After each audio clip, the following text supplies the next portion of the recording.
What's up, Space Pirates? This is your captain, the effortlessly effervescent Dr. Disaster, and it looks like Sweet Baby Inc. might be responsible for another game studio getting crushed into oblivion. This time, it's Surgent Studios, which made Tales of Kenzera Zao. I declare bankruptcy! Nobody in the industry wants to admit that Sweet Baby Inc. has become poison, especially now that Sweet Baby Inc. Detected was created. They just don't want to give gamers a win here, because it destroys all their narratives. However, they can lie to themselves all they want, but reality eventually asserts itself. Eternal life.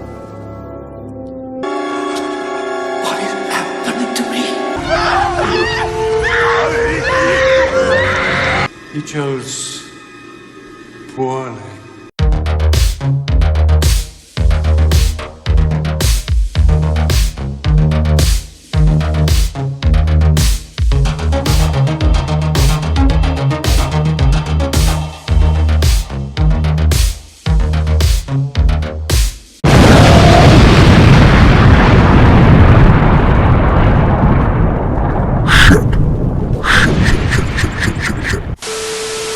Alright, me hearties, make sure you like this video and subscribe to the channel if you haven't yet, and also, don't forget to follow me on Twitter, where I keep a list of woke and DEI-infested games pinned to my account for your reference. The game we're talking about today is on that list. You know what? You just made the list! My handle on the platform is Dr. Disaster 1.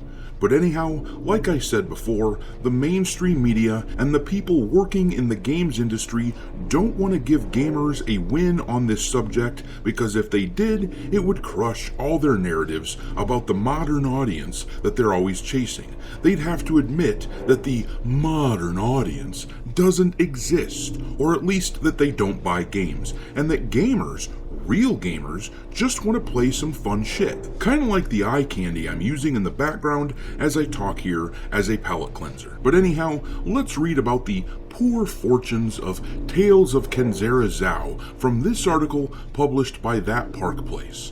The article says, Surgent Studios, the video game development company that developed Tales of Kenzera Zao with the help of consultancy Sweet Baby Inc., is now laying off employees.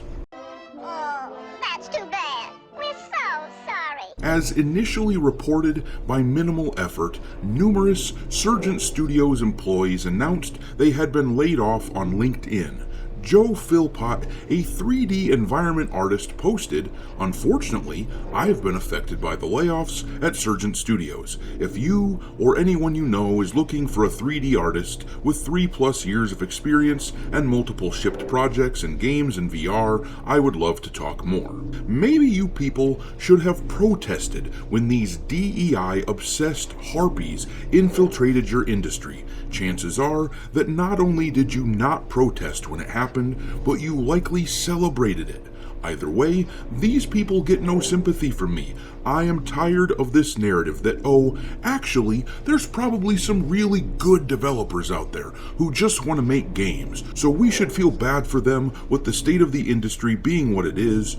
No, I reject that. It's time to speak up, or this is what happens to the industry. If you don't speak up, I don't feel bad for you. Period. Anyhow, reading on, Jordan Smee, a former technical artist at Surgent Studios, also wrote, "Well, it looks like I'm joining all the people affected by industry layoffs this year, and I am now seeking technical art and environment art positions. If anyone in my network is aware of any openings or can offer any guidance or help in getting me to my next steps, I would sincerely appreciate it."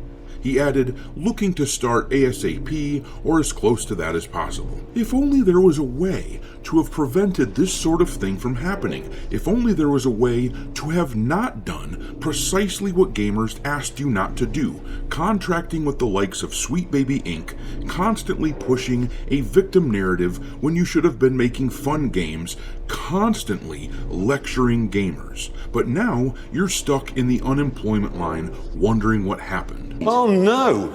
Anyway, The article documents a few more employees announcing they were let go by Surgent Studios, but we're going to skip down to this part where it says these layoffs come in the wake of the game's director, Abu Bakr Salim, claiming the game's sales were fine after painting himself as a diversity victim and announcing a deep discount on the game. And then they have this video of the guy playing the victim card big time. Let's watch.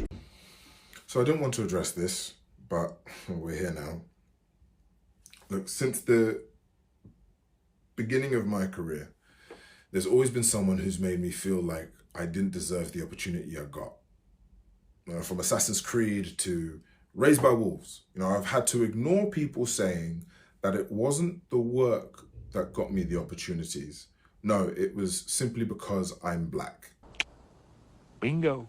Sounds like you have a guilty conscience, dude, and it sounds like you're trying to push your insecurities onto the world around you. But you know the truth, don't you? That a bunch of people get their opportunities these days because corporations like to check boxes and use people as fashion accessories. You know that DEI is bullshit. When I look at Zhao, it's reached this fever pitch.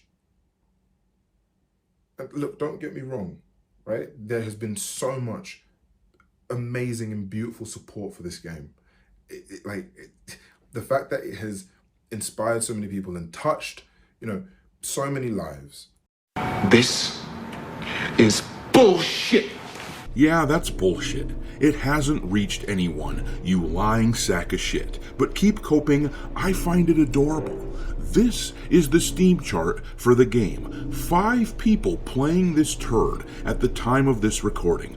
20 people was the max concurrent number of players in the last 24 hours. Never mind that the first Descendant hit over 200,000 concurrent players in its first day. Nope, you're doing great, dude. Keep telling us how much ass you and your studio are kicking. It's doing so well that they dropped the game price by 25% after being out for about a month. And then he lied about the sales in this tweet here, saying the game isn't selling well, also false. I've addressed this on AMA Reddit. The numbers some are circulating are a fraction of our actual playership, and they're being shared in bad faith by people who are wanting to provide proof that their harassment campaign has been successful in punishing us for daring to take up space. Holy shit. So much to unpack there. First of all, boycotts are not harassment unless you're an oversensitive pansy, which I guess this dude is, but still, it isn't harassment except in his own mind. And as for us being upset that they take up space, you got us all wrong, my dude. I encourage these people to keep making games like this. Hey, you do what you want, game devs. Spend all your budget on the likes of Sweet Baby Inc. You're doing great, champ. Keep lecturing us. I'm sure that will quadruple your sales. Which wouldn't take much, admittedly. But really, there is no spinning this. Spare me your bullshit about sales being great. This is embarrassing. Nobody is playing this game, and you sound like a dipshit. I mean, let's be real. If we had no effect, if Gamergate 2 had no effect, then he wouldn't address the boycott so often. He wouldn't have lowered prices by 25%, and he wouldn't be laying off tons of employees. The industry is in freefall. All these studios that keep chasing the ESG money are being rocked by mass layoffs. My advice to gamers is to not get taken in by the sob stories of these D-bags. They will cry and whine and wail about how mean we are, but their arguments are virtually always straw men. And this is the fate they deserve. But I'm gonna leave it there. What do you think about all this? Is Surgent gonna shut down? Will Sweet Baby be linked to another studio going bankrupt? Let me know what you think in the comment section below, and we will talk there. Thanks for watching, me hearties. If you haven't already, your captain is inviting you to subscribe to the channel and become a part of the crew. Life as a space pirate may not be glamorous, but there's always plenty of booty.